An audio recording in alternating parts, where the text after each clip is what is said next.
Hey, I'm Gav from Gav Takes Photos, and as you can see, or can't see, it's nighttime. You join me today at the Windmill in Thaxted, and I'm hoping to get the tail end of the Milky Way behind the windmill, maybe some of the core the other direction, but it's getting a bit cloudy. But I've got a little bit of time to waste now, so what we're going to do is we're going to set up some star trails using my mobile phone, and I'm going to run you through how to do that. Let's have a look. Here you can see I select the Star Trails mode. Now I set the exposure time, and I set how often I wanted to save photos during that exposure time.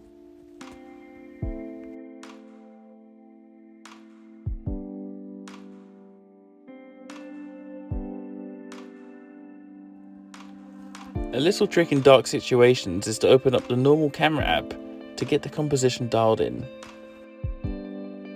I've set a shutter delay of 5 seconds to avoid any camera shake when pressing the shutter button.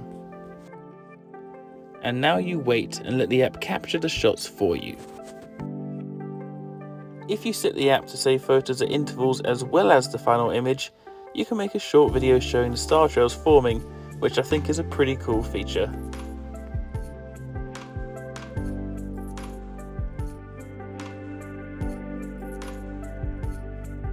Alright, so that was how I go around in the app setting up the star trails exposure. This is the photo I got. It was 37 minutes of exposure time. Didn't wait the full hour because I wanted to get on and take photos elsewhere and record videos with this, so 37 minutes was enough. Yeah, tell me what you think. I mean, keep in mind this is an iPhone 12 Pro. It's not the latest, greatest. It wasn't even the greatest one when it was released. I think it did alright, to be fair.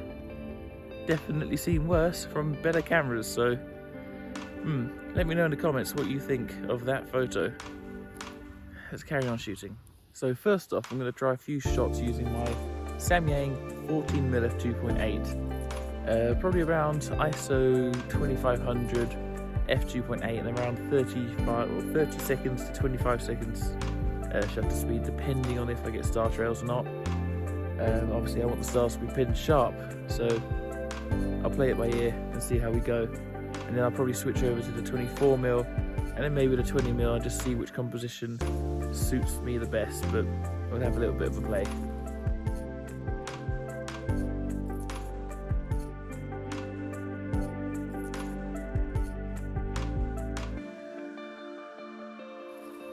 Alright, so I've got a few shots in the bag now. There's a couple I'm pretty happy with.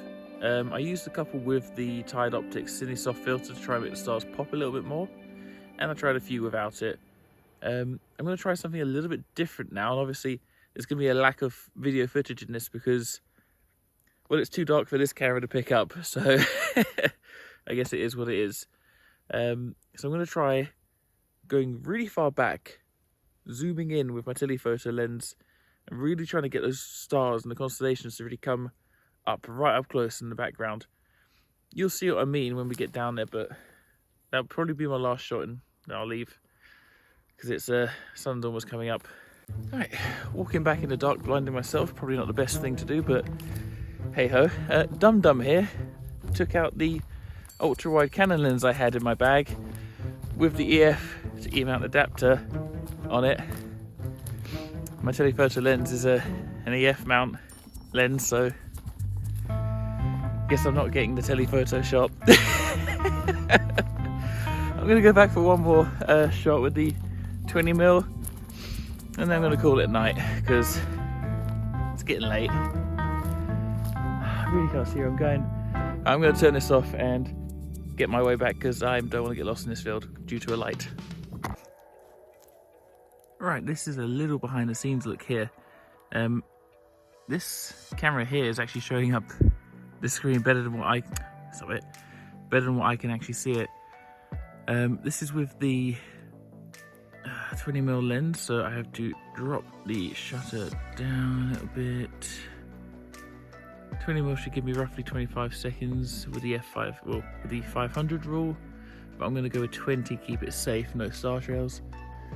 There's a lot of planes creeping into the shot now. There wasn't that many earlier, but it is what it is. So we've got it wide open at f1.8, 20 seconds, ISO 2500, and there's some planes in the shot, but this is just for illustrative purposes. So obviously IBIS off, give a countdown to get no shake, and boom, there you go, 20 seconds. Stansted is literally right behind me as well, and the amount of planes taking off here, actually their lights are so bright, it actually lights up the windmill during a lot of the long exposures, which has helped somewhat. Beautiful that. Right,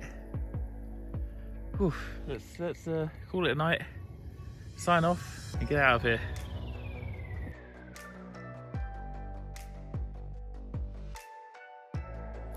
Right, after that failure of a telephoto shot, which never happened, yeah, I've had a good night. I've got a few good photos, I reckon. Obviously need to still check them out when I get home, but yeah, it's been a productive night and well worth coming out to an old spot. I haven't been out, you probably can't hear this, but the amount of owls and foxes around this area, and there's been something just gnawing away in the bush over there. I have no idea what that is, nor am I going to go have a look. Anyway, off track as per usual with me. I've got the shots I want in the bag. I'm going to shoot off now. If you like any of the shots, let me know in the comments below. It's always great to hear what people think. If there's anything you would have done differently, let me know as well. I've been Gav from Gav Takes Photos, and I will see you in the next video. Don't forget to like and subscribe and all the stuff as well. Anyway, yeah, see ya, bye.